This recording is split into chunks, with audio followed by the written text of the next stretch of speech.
Hey everyone, Ivy League Gaming here, and today we're playing Raid Shadow Legends, and we're on the test server.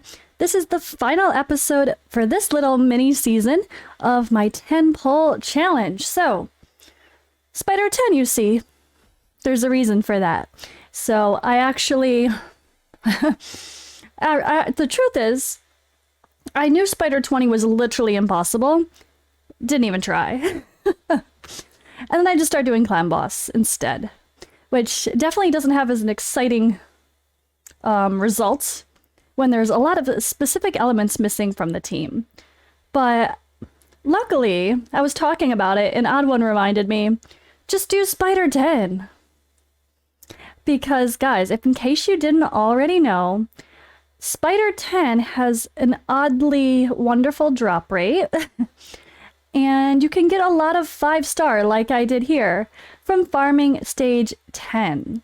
So I think this is their way of helping out the people that are struggling with progression. You're not getting amazing 5-star gear because it's mostly green, it's mostly uncommon, but still, it can really help someone progress that's maybe stuck and needs some banners like we got right here or something. I think it's really nice that this one particularly helps for people that are stuck.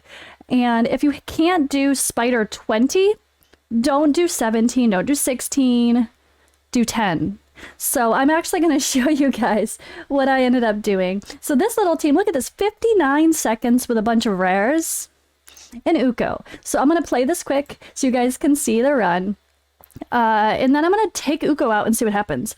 All you need to do is smash the spiderlings at Spider 10. So if you have some AoE people, like I have War Maiden, my War Maiden is actually in the build I used for Clan Boss, so she's not super crazy crit rate, no savage sets, nothing like that, even though she can hit pretty hard. But my Rough Stone is in savage gear, which is pretty funny. So he does great damage, look at that. But this is just a way that you can progress your account and grind gear, especially for tournaments and stuff as well. Not gonna lie, when I'm really low on silver, I sometimes use Spider 10 for farming, like finishing up a Spider tournament. Alright, so I don't have much turn meter control in this, so that makes beating Spider hard, right? What I was thinking of doing, I was like, oh, I could maybe use a couple of these rares and then the 3 armigers, but that would have even more defeated the purpose of the 10-pull challenge. Oh, speaking of which, if this is the first video you're finding regarding my 10-pull challenge, make sure you go watch the first episode so you know what the hell I'm doing and why. And then, of course, there's also Dragon, Ice Golem, and Fire Knight videos before this. But this is the final one. We're going to do Spider and Clan Boss in the same one, and I'm going to talk about that. So, Spider 10, we can do it, right? How about we do this? How about we do this? Let's take her out. Let's take her out. So we actually can use, oh, wait, Myrmidon has, I think, defense in dungeons. Let's double check. I don't think it matters, though. Honestly, we don't really need this. Dungeons. Okay, yes. So let me move him to the beginning. And then let's set the AI again. Okay, this is helpful. I want to prioritize this. Protection. Everyone else is fine. Yeah. So let's see if we can do this with just the rares, guys. Just 4 rares. Spider 10 for farming 5-star gear. And then I will show you my results of Clan Boss, and then we'll take a look at my final builds and what I played around with. So Hexweaver is in here for my healing. She's the one who's placing the increased crit rate and increased speed buff.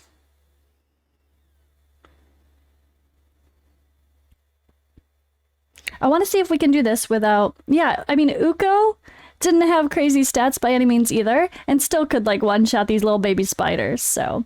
I feel like having Uko in there was kind of pointless, and actually, if anything, maybe it slowed it down. Look at how good this is doing with only 3 people, or 4 people. Maybe we need one more test, maybe we need a 2-person, even faster! Okay, let's do it. Let's do this. Ready? Let's do this.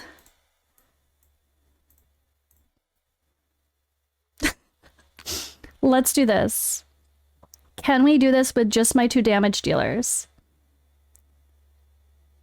I don't know if that's enough because, I mean, if he does the AoE consistently, it'd be great, but I might need to turn off the A2 and the A3 for Rough Stone, or else he's not going to kill the Spiderling Zizzy. Oh no, he still is. He's prioritizing the A1. I don't think I did that, did I? Look at that. Okay. Speed runs with a Rough Stone and a War Maiden, guys. War Maiden is in Lifesteal gear, by the way. Lifesteal gear for Clan Boss. Spider 10, lazy farming. Okay, to be fair, my Rough Stone is in very good gear. But still, it proves a point, right? Spider 10, getting 5-star gear every time. Look at this. Grind it. Who cares about Spider 20? But let me show you guys what happened with my Clan Boss. So Clan Boss. I know I shouldn't even show this because it's really bad. But it was the reality. It was the truth. And this is a good chance to talk about some of the important elements of Clan Boss and what I'm missing. And I'm even going to show you guys. I built the team solid. It wasn't like I have really terrible gear on them when we're just barely getting by. I built the team solid, but we're going to talk about what we're missing. So I did this Nightmare run and was like, oh my god, I can't even 2-key Nightmare. And then I was like, fine, okay, I'll do Brutal. I can't even 2-key Brutal. Yeah, this is a mess, right? So it's not a mess in the sense of, I mean, okay, it's a mess. But the problem is it's missing important components. So let's talk about what I had. So we had Uko, right? Mighty Uko. They're there for one job, really. Decrease attack. Big version, decrease attack. Great. Easy to keep that up on the A1. Awesome. And then they can revive. But besides that, it wasn't really bringing anything else to the table, unfortunately. So I built everyone with lifesteal gear, just like I would for a traditional Clan Boss team. 4,000 defense too, guys. And this is only Nightmare. 4,000 defense, 60,000 HP, 200 speed. I wasn't worried about him getting out of tune with anything really, because I couldn't keep up the ally protect the whole time anyway. And it was just Nightmare. I mean, I could if I speed tuned to 4:3 ratio, but I'm like, it's just Nightmare. That might be a little extreme. And we're just having some fun anyway. And then here we have enough accuracy. So I'm going to continue talking about what we have in the team, and then we'll talk about what we're missing and why that made such a big impact on our damage. So decreased defense, you always want that in Clan Boss, right? We got it. We had War Maiden in here, decreased defense. I made her have 3,000 defense, but her HP is pretty squishy even for Clan Boss, and that does affect how much they're really, really gonna take as far as the big hits go. It was 3,000 defense is kind of where you want to aim for Nightmare. A little bit higher for Ultra Nightmare, but 3,000 is a good number to try to aim for some actual genuine survivability. And then 100% crit rate and enough accuracy to land her debuffs. Again, she's got her decreased defense here. And I did put her with everyone with War Master Masteries. War Master Masteries here. And then we had, let's see. Oh, I had Myrmidon as my support. They were my slowest champion, so this is pure support build. He has lifesteal gear as well. So he is really great for Clan Boss in the sense of ally protect and continuous heal. And then we have another decreased attack if we need it, if we didn't have Uko, but I actually turned that off because I figured Mighty Uko can keep that up enough on their own. And then the provoke is not going to do anything for Clan Boss. But this is really nice. Ally protect is huge, and he has really good base stats, so I was able to build him pretty tanky, honestly. He was fine. He survived Nightmare very well, honestly. He was the last one left. But I'm literally not even showing the runs. It's kind of pointless. Again, I'll talk about why. So I didn't have anything to put on him for Clan Boss, really, so I left it what it is. So Ghoulish Ranger, I ended up putting in the team. I did have Phantom Touch on him as well, but I had to take off all of his attack like I had him built for other stuff because I really needed a defense focus. So 3,000 defense again was the goal. The squishy HP is definitely hurting this definitely hurting this. I could not get 100% crit rate. I didn't really worry about it. I was more worried about the debuffs. So I made sure we got enough accuracy, and then damage was secondary because I wanted to have this HP burn place as much as possible. And same thing this leech. Leech could have been really helpful for keeping everybody alive and healing. But unfortunately, we just start getting like one-shotted, so it is what it is at the end of the day there. But yeah, and that's why I also have a couple refresh accessories. And I do have War Master in here for procs, and then I actually did the cooldown one for sake of a chance to come back to that HP burn again. So let's see. Did I end up using Skank? No. Oh, here, Tree Feller. Tree Feller I also used. So they have a couple poisons. So I would, again, 3,000 defense was my goal, over 171 speed for everybody, and then, yeah, enough accuracy to land, and some crit when I could, but I didn't overly focus it. So we don't want the A1, unfortunately, we don't want that to land either, but we do have a couple poisons here. Poisons can make a big difference. That's really nice. And then I didn't even bother using the bombs for her as well, because it's not like I was stacking her attack up to make the bombs actually do any damage anyway. We went survivability, so that was the team. We're missing so many key elements in a successful Calamboss team. Now, survivability, I did the best I could. Higher HP along with the 3,000 defense would have been ideal for everybody, especially my Ally Protect champion here. But when it comes to Calamboss, the biggest thing, I mean, well, there's a couple big things. Decreased defense and weaken is ideal. We have decreased defense, no weaken. Decreased attack is really important to survive the smashes. We did have that at least. Increased defense would have been a very helpful buff for survivability. We didn't have that, but we did have Ally Protect at least, and was able to build one person fairly tanky. And we're missing counterattack or ally attack. Now that is where you really see a big burst in damage.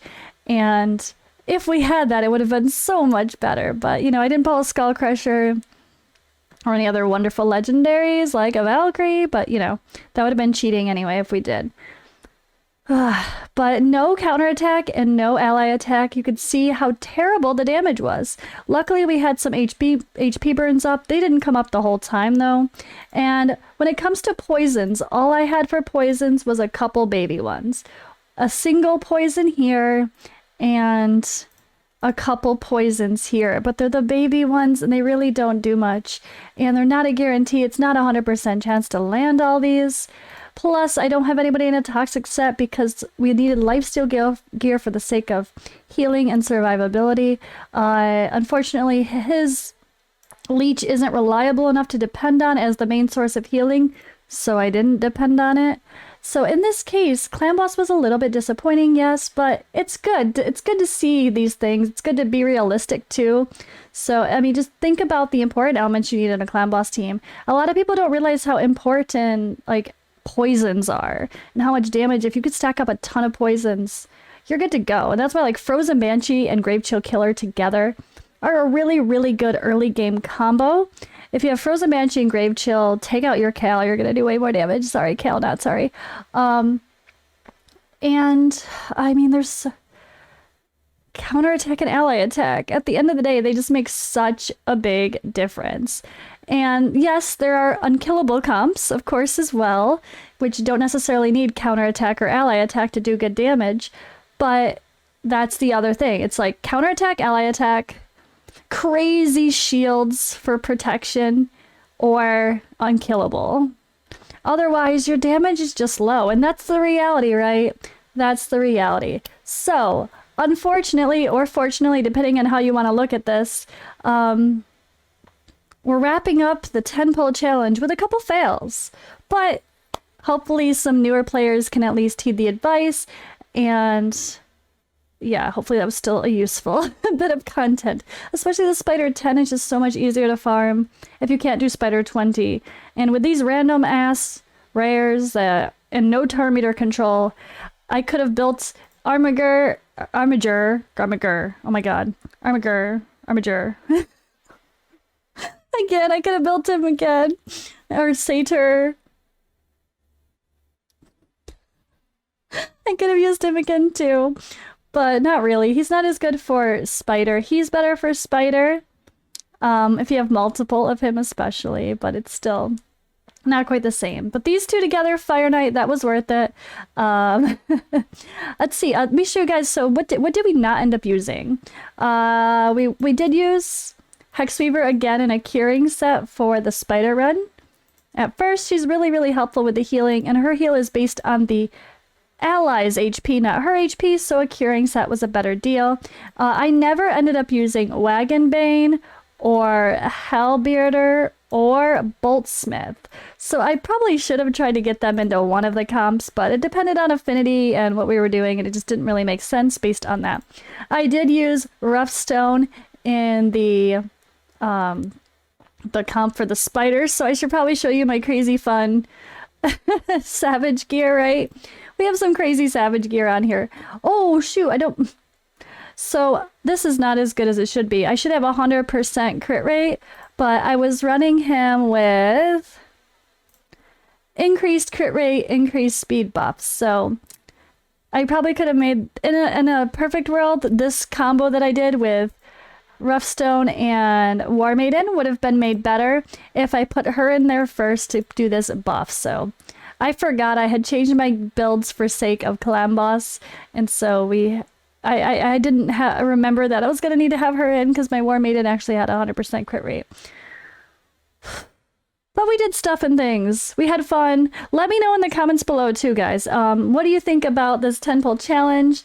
Do you want to see more like fun stuff using really good gear, like my crazy rough stone and some strong savage gear, but using our buffs to get creative? Do you want to see that kind of stuff, or do you want to see the more relatable, like lower end builds, I should say, not relatable, just lower end? Do you want to see me barely hitting the minimums we need for pushing content and seeing what happens with that, where I don't even use my top row of gear just because we don't want the stats to be too OP? Or do you like to see a maximum damage effort for some of these? Let me know. I could try to do a little bit of both. I think if the clan boss was more successful and I had better elements for clan boss, I would have maybe done the baseline version where I'm just trying to hit the certain threshold goals, you know, like just getting that perfect 1-to-1 ratio for speed, just barely enough accuracy, just barely enough defense. And then I could have pumped it all up and really pushed my gear and done the maximum damage version, I guess. I don't know. But that's something I could think about in the future. But I don't want to do that for every single dungeon because it's a lot of regearing, and this has been a lot of work. So I think it's been fun, though. I really want to do this again next test server, so I really hope you guys like this little mini-series. It's fun to see different champion used, and as we go along doing each level of content, I'm going to try to talk about the basics, get down to the basics, so you guys can think about it when putting together your champions. You don't need crazy gear, you just need the right champions, and I think this kind of shows that. I'm using terrible champions with good gear, or amazing gear in some cases, but I think that kind of evens itself out. You take out a boring rough stone with a pretty bad multiplier AoE and you throw in a better epic that can do more damage. You don't need this crazy savage gear to get this kind of stats to clear waves, right? All right. I had fun. Hope you guys had fun watching. But for now, that wraps up my 10-pull challenge season 1, mini-series 1. Thank you guys for watching. I'll see you in the next video.